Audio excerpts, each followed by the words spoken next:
Inilah nama para anak Israel yang datang ke Mesir bersama-sama dengan Yakub. Mereka datang dengan keluarganya masing-masing: Ruben, Simeon, Lewi, dan Yehuda, Isakar, Zebulon, dan Benyamin, dan serta Naftali, Gad, dan Asher. Seluruh keturunan yang diperoleh Yakub berjumlah 70 jiwa. Tetapi Yusuf telah ada di Mesir. Kemudian matilah Yusuf, serta semua saudara-saudaranya dan semua orang yang seangkatan dengan dia. Orang-orang Israel beranak cucu dan tak terbilang jumlahnya. Mereka bertambah banyak dan dengan dahsyat berlipat ganda, sehingga negeri itu dipenuhi mereka. Kemudian bangkitlah seorang raja baru memerintah tanah Mesir yang tidak mengenal Yusuf. Berkatalah raja itu kepada rakyatnya, "Bangsa Israel itu sangat banyak dan lebih besar jumlahnya daripada kita. Marilah kita bertindak dengan bijaksana terhadap mereka, supaya mereka jangan bertambah banyak lagi. Dan jika terjadi peperangan, jangan bersekutu nanti dengan musuh kita dan memerangi kita, lalu pergi dari negeri ini." Sebab itu pengawas-pengawas Rodi ditempatkan atas mereka untuk menindas mereka dengan kerja paksa. Mereka harus mendirikan bagi Firaun kota-kota perbekalan, yakni Pitom dan Baamses. Tetapi makin ditindas, makin bertambah banyak dan berkembang mereka, sehingga orang merasa takut kepada orang Israel itu. Lalu dengan kejam orang Mesir memaksa orang Israel bekerja dan memahitkan hidup mereka dengan pekerjaan yang berat, yaitu mengerjakan tanah liat dan batu bata dan berbagai-bagai pekerjaan di padang. Ya, segala pekerjaan yang dengan kejam dipaksakan orang Mesir kepada mereka itu. Raja Mesir juga memerintahkan kepada bidan-bidan yang menolong perempuan Ibrani, seorang bernama Sifra dan yang lain bernama Pua, katanya, "Apabila kamu menolong perempuan Ibrani pada waktu bersalin, kamu harus memperhatikan waktu anak itu lahir. Jika anak laki-laki, kamu harus membunuhnya. Tetapi jika anak perempuan, bolehlah ia hidup." Tetapi bidan-bidan itu takut akan Allah dan tidak melakukan seperti yang dikatakan Raja Mesir kepada mereka, dan membiarkan bayi-bayi itu hidup. Lalu Raja Mesir memanggil bidan-bidan itu dan bertanya kepada mereka, "Mengapakah kamu berbuat demikian, membiarkan hidup bayi-bayi itu?" Jawab bidan-bidan itu kepada Firaun, "Sebab perempuan Ibrani tidak sama dengan perempuan Mesir, melainkan mereka kuat. Sebelum bidan datang, mereka telah bersalin." Maka Allah berbuat baik kepada bidan-bidan itu. Bertambah banyaklah bangsa itu dan sangat berlipat ganda. Dan karena bidan-bidan itu takut akan Allah, maka ia membuat mereka berumah tangga. Lalu Firaun memberi perintah kepada seluruh rakyatnya, "Lemparkanlah segala anak laki-laki yang lahir bagi orang Ibrani ke dalam sungai Nil. Tetapi segala anak perempuan biarkanlah hidup."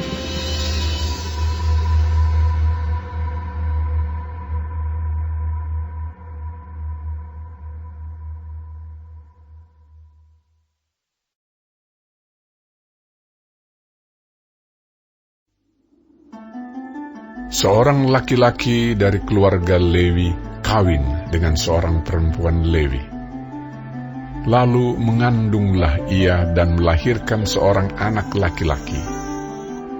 Ketika dilihatnya bahwa anak itu cantik, disembunyikannya 3 bulan lamanya. Tetapi ia tidak dapat menyembunyikannya lebih lama lagi.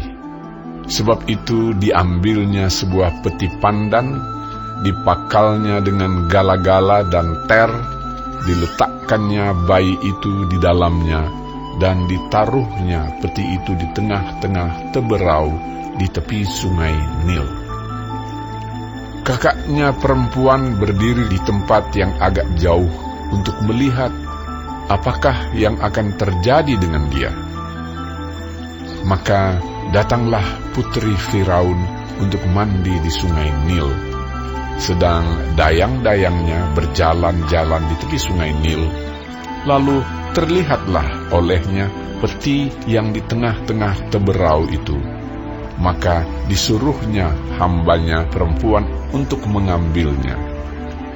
Ketika dibukanya, dilihatnya bayi itu, dan tampaklah anak itu menangis, sehingga belas kasihanlah ia kepadanya dan berkata, Tentulah ini bayi orang Ibrani. Lalu bertanyalah kakak anak itu kepada putri Firaun, Akan kupanggilkah bagi Tuan Putri seorang inang penyusu dari perempuan Ibrani untuk menyusukan bayi itu bagi Tuan Putri? Sahut putri Firaun kepadanya.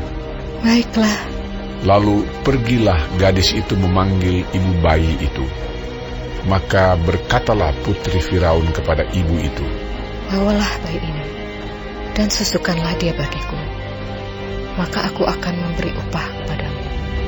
Kemudian perempuan itu mengambil bayi itu dan menyusuinya.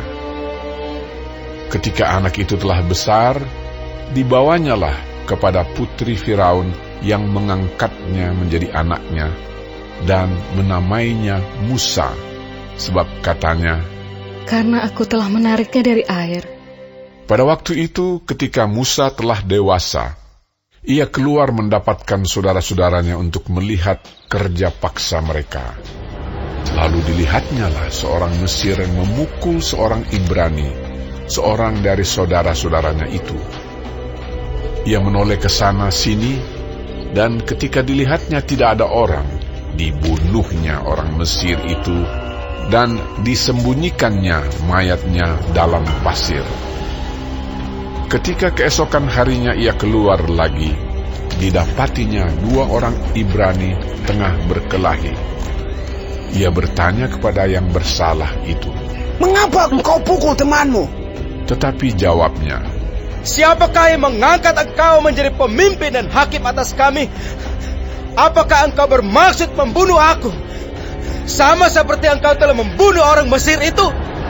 Musa menjadi takut sebab pikirnya, tentulah perkara itu telah ketahuan. Ketika Firaun mendengar tentang perkara itu, dicarinya ikhtiar untuk membunuh Musa. Tetapi Musa melarikan diri dari hadapan Firaun dan tiba di tanah Midian. Lalu ia duduk-duduk di tepi sebuah sumur. Adapun imam di Midian itu mempunyai 7 anak perempuan. Mereka datang menimba air dan mengisi palungan-palungan untuk memberi minum kambing domba ayahnya. Maka datanglah gembala-gembala yang mengusir mereka. Lalu Musa bangkit menolong mereka dan memberi minum kambing domba mereka. Ketika mereka sampai kepada Rehuel, ayah mereka, berkatalah ia, Mengapa selekas itu kamu pulang hari ini? Jawab mereka, Seorang Mesir menolong kami terhadap gembala-gembala, bahkan ia menimba air banyak-banyak untuk kami dan memberi minum kambing domba. Ia berkata kepada anak-anaknya, Di manakah ia? Mengapakah kamu tinggalkan orang itu? Panggillah dia makan. Musa bersedia tinggal di rumah itu. Lalu diberikan Rehuelah Zipora, anaknya, kepada Musa. Perempuan itu melahirkan seorang anak laki-laki. Maka Musa menamainya Gersom, sebab katanya, Aku telah menjadi seorang pendatang di negeri asing. Lama sesudah itu matilah Raja Mesir. Tetapi orang Israel masih mengeluh karena perbudakan. dan mereka berseru-seru sehingga teriak mereka minta tolong karena perbudakan itu sampai kepada Allah. Allah mendengar mereka mengerang, lalu ia mengingat kepada perjanjiannya dengan Abraham, Ishak, dan Yakub. Maka Allah melihat orang Israel itu dan Allah memperhatikan mereka.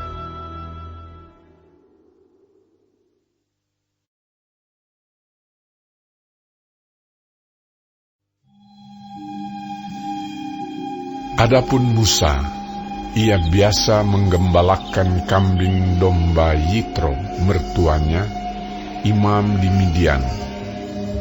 Sekali, ketika ia menggiring kambing domba itu ke seberang padang gurun, sampailah ia ke gunung Allah, yakni gunung Horeb. Lalu malaikat Tuhan menampakkan diri kepadanya di dalam nyala api yang keluar dari semak duri. Lalu ia melihat, dan tampaklah semak duri itu menyala, tetapi tidak dimakan api. Musa berkata, "Baiklah aku menyimpang ke sana untuk memeriksa penglihatan yang hebat itu. Mengapakah tidak terbakar semak duri itu?" Ketika dilihat Tuhan bahwa Musa menyimpang untuk memeriksanya, berserulah Allah dari tengah-tengah semak duri itu kepadanya, "Musa, Musa." Dan ia menjawab, "Ya, Allah." Lalu ia berfirman, "Janganlah datang dekat-dekat. Tanggalkanlah kasutmu dari kakimu, sebab tempat di mana engkau berdiri itu adalah tanah yang kudus." Lagi ia berfirman, "Akulah Allah ayahmu, Allah Abraham, Allah Ishak, dan Allah Yakub." Lalu Musa menutupi mukanya, sebab ia takut memandang Allah. Dan Tuhan berfirman, "Aku telah memperhatikan dengan sungguh kesengsaraan umatku di tanah Mesir. Dan aku telah mendengar seruan mereka yang disebabkan oleh pengerah-pengerah mereka. Ya, aku mengetahui penderitaan mereka. Sebab itu, aku telah turun untuk melepaskan mereka dari tangan orang Mesir dan menuntun mereka keluar dari negeri itu ke suatu negeri yang baik dan luas, suatu negeri yang berlimpah-limpah susu dan madunya, ke tempat orang Kanaan, orang Het, orang Amori, orang Feris, orang Hewi, dan orang Yebus. Sekarang seruan orang Israel telah sampai kepadaku. Juga telah kulihat betapa kerasnya orang Mesir menindas mereka. Jadi sekarang, pergilah. Aku mengutus engkau kepada Firaun untuk membawa umatku, orang Israel, keluar dari Mesir." Tetapi Musa berkata kepada Allah, "Siapakah aku ini? Maka aku yang akan menghadap Firaun dan membawa orang Israel keluar dari Mesir." Lalu firman-Nya, "Bukankah aku akan menyertai engkau? Inilah tanda bagimu bahwa aku yang mengutus engkau. Apabila engkau telah membawa bangsa itu keluar dari Mesir, maka kamu akan beribadah kepada Allah di gunung ini." Lalu Musa berkata kepada Allah, "Tetapi apabila aku mendapatkan orang Israel dan berkata kepada mereka, Allah nenek moyangmu telah mengutus aku kepadamu, dan mereka bertanya kepadaku, bagaimana tentang namanya? Apakah yang harus kujawab kepada mereka?" Firman Allah kepada Musa, "Aku adalah Aku." Lagi firman-Nya, "Beginilah kau katakan kepada orang Israel itu, Akulah Aku, telah mengutus aku kepadamu. Selanjutnya berfirmanlah Allah kepada Musa, Beginilah kau katakan kepada orang Israel, Tuhan, Allah nenek moyangmu, Allah Abraham, Allah Ishak dan Allah Yakub, telah mengutus aku kepadamu. Itulah namaku untuk selama-lamanya, dan itulah sebutanku turun-temurun. Pergilah, kumpulkanlah para tua-tua Israel, dan katakanlah kepada mereka, Tuhan, Allah nenek moyangmu, Allah Abraham, Ishak dan Yakub, telah menampakkan diri kepadaku, serta berfirman, Aku sudah mengindahkan kamu, juga apa yang dilakukan kepadamu di Mesir. Jadi aku telah berfirman, Aku akan menuntun kamu keluar dari kesengsaraan di Mesir, menuju ke negeri orang Kanaan, orang Het, orang Amori, orang Feris, orang Hewi dan orang Yebus, ke suatu negeri yang berlimpah-limpah susu dan madunya.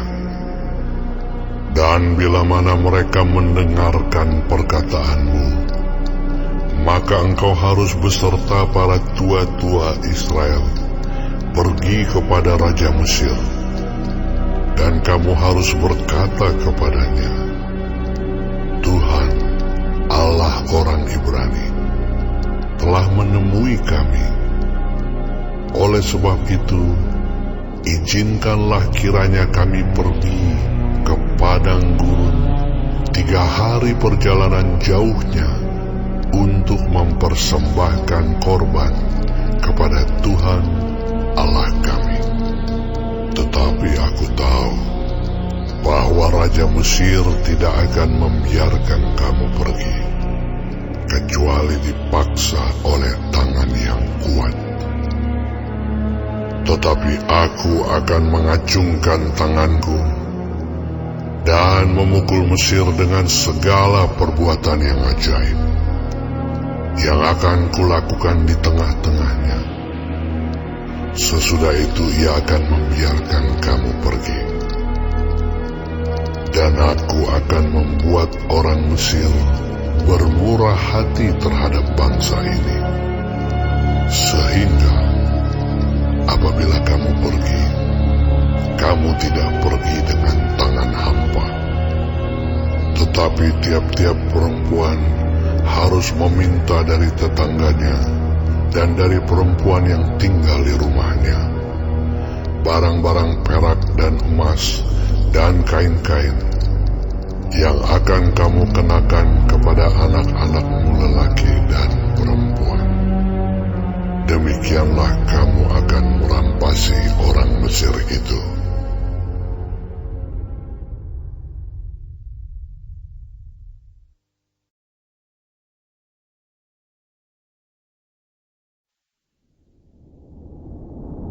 Lalu sahut Musa, Bagaimana jika mereka tidak percaya kepadaku dan tidak mendengarkan perkataanku, melainkan berkata, Tuhan tidak menampakkan diri kepadamu? Tuhan berfirman kepadanya, Apakah yang di tanganmu itu? Jawab Musa, Tongkat. Firman Tuhan, Lemparkanlah itu ke tanah. dan ketika dilemparkannya ke tanah, maka tongkat itu menjadi ular, sehingga Musa lari meninggalkannya. Tetapi firman Tuhan kepada Musa, Ulurkanlah tanganmu dan peganglah ekornya. Musa mengulurkan tangannya, ditangkapnya ular itu, lalu menjadi tongkat di tangannya. Supaya mereka percaya bahwa Tuhan, Allah nenek moyang mereka, Allah Abraham, Allah Ishak, dan Allah Yakub, telah menampakkan diri kepadamu. Lagi firman Tuhan kepadanya, Masukkanlah tanganmu ke dalam bajumu. Dimasukkannya tangannya ke dalam bajunya, dan setelah ditariknya keluar, maka tangannya kena kusta putih seperti salju. Sesudah itu firman-Nya, Masukkanlah tanganmu kembali ke dalam bajumu. Musa memasukkan tangannya kembali ke dalam bajunya, dan setelah ditariknya keluar, maka tangan itu pulih kembali seperti seluruh badannya. Jika mereka tidak percaya kepadamu dan tidak mengindahkan tanda mujizat yang pertama, maka mereka akan percaya kepada tanda mujizat yang kedua. Dan jika mereka tidak juga percaya kepada kedua tanda mujizat ini dan tidak mendengarkan perkataanmu, maka engkau harus mengambil air dari sungai Nil dan harus kau curahkan di tanah yang kering. Lalu air yang kau ambil itu akan menjadi darah di tanah yang kering itu. Lalu kata Musa kepada Tuhan, Tuhan, aku ini tidak pandai bicara, dahulu pun tidak, dan sejak engkau berfirman kepada hamba-Mu pun tidak. Sebab aku berat mulut dan berat lidah. Tetapi Tuhan berfirman kepadanya, Siapakah yang membuat lidah manusia? Siapakah yang membuat orang bisu atau tuli? Membuat orang melihat atau buta? Bukankah aku, yakni Tuhan? Oleh sebab itu, pergilah. Aku akan menyertai lidahmu dan mengajar engkau apa yang harus kau katakan. Tetapi Musa berkata, Tuhan, utuslah kiranya siapa saja yang patut kau utus. Maka bangkitlah murka Tuhan terhadap Musa, dan ia berfirman, Bukankah di situ Harun, orang Lewi itu, kakakmu? Aku tahu bahwa ia pandai bicara. Lagi pula ia telah berangkat menjumpai engkau. Dan apabila ia melihat engkau, ia akan bersuka cita dalam hatinya. Maka engkau harus berbicara kepadanya dan menaruh perkataan itu ke dalam mulutnya. Aku akan menyertai lidahmu dan lidahnya, dan mengajarkan kepada kamu apa yang harus kamu lakukan. Ia harus berbicara bagimu kepada bangsa itu.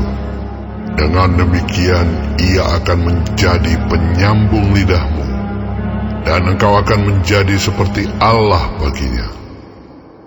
Dan bawalah tongkat ini di tanganmu, yang harus kau pakai untuk membuat tanda-tanda mujizat.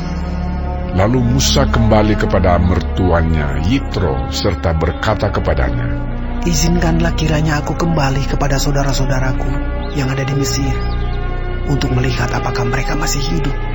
Yitro berkata kepada Musa, Pergilah dengan selamat. Adapun Tuhan sudah berfirman kepada Musa di Midian, Kembalilah ke Mesir, sebab semua orang yang ingin mencabut nyawamu telah mati. Kemudian Musa mengajak istri dan anak-anaknya lelaki, lalu menaikkan mereka ke atas keledai, dan ia kembali ke tanah Mesir, dan tongkat Allah itu dipegangnya di tangannya. Firman Tuhan kepada Musa, Pada waktu engkau hendak kembali ini ke Mesir, ingatlah, supaya segala mujizat yang telah kuserahkan ke dalam tanganmu, kau perbuat di depan Firaun. Tetapi aku akan mengeraskan hatinya, sehingga ia tidak membiarkan bangsa itu pergi. Maka engkau harus berkata kepada Firaun, Beginilah firman Tuhan, Israel ialah anakku, anakku yang sulung. Sebab itu aku berfirman kepadamu, biarkanlah anakku itu pergi, supaya ia beribadah kepadaku.